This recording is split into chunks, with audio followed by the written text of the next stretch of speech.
இது வந்து மெரி பாவக்காய் கூட்டு. இதுக்கு வந்து மெரி பாவக்காவே குட்டி பாவக்காய் அதை ரெண்டு ரெண்டாக கட் பண்ணியிருக்கேன். கட் பண்ணிவிட்டு எண்ணெய் விட்டு வதக்கியிருக்கேன். பச்சை வாசனை போகிற வரைக்கும் வதக்கிட்டு தேங்காய் பால் விட்டுருக்கேன். 1 டம்ளர் தேங்காய் பால், கொஞ்சம் இந்த 1 கப்பு பைத்தம்பருப்பு, அது வேக வச்ச தண்ணி, 1/4 ஸ்பூன் மஞ்சள்தூள், 2 ஸ்பூன் சாம்பார் தூள், 2-2.25 போட்டு ஒரு 1.5 ஸ்பூன் உப்பு மிக்ஸ் பண்ணிவிட்டு குக்கரில் ஒரு 2 சவுண்டு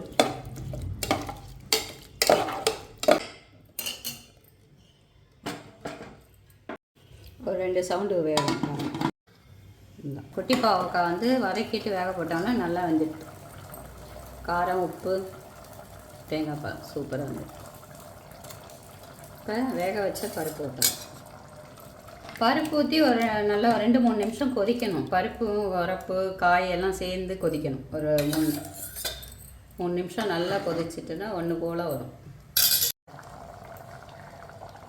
அவ்வளோதான், ரெடி. தேங்காய் நான் 2 ஸ்பூன் விட்டுருக்கோம். பருப்பு சீரகம்,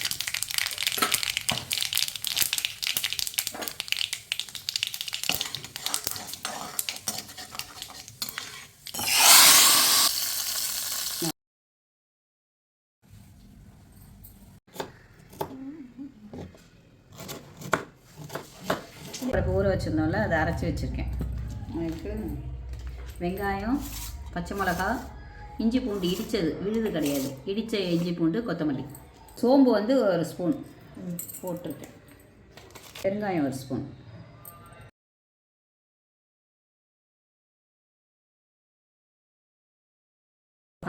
வெங்காயம், கொத்தமல்லி, இஞ்சி பூண்டு இடிச்சு,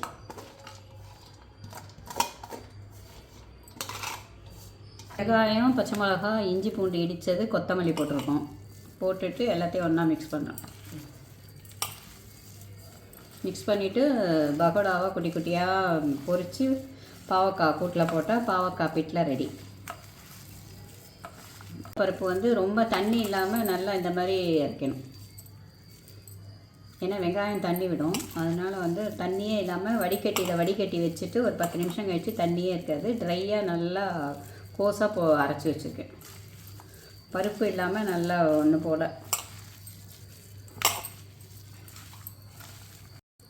இந்த மாதிரி குட்டி குட்டியாக பகோடா ரெடி பண்ணிட்டா எண்ணெயில் போட்டு எடுக்க ஈஸியாக இருக்கும். அந்த கடலை மாவை வந்து நம்ம குட்டி குட்டி உருண்டையாக உருட்டிக்கணும். உருட்டிட்டு எண்ணெயில் போட்டு பொரித்து எடுத்து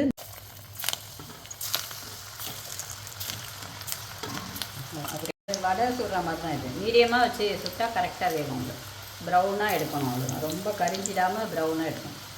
மசால் வடை மாதிரி தான்.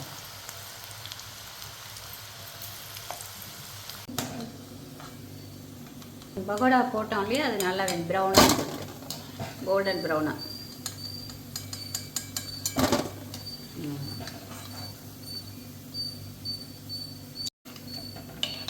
இதை பொரிச்சதை வந்து நம்ம இந்த பாவக்காய் வந்து ஆறி இருக்குது, இது வந்து சூடாக இருக்குது. போட்டால் ஊறி சாப்பிடும் போது நல்லாயிருக்கும், அவ்வளோதான்.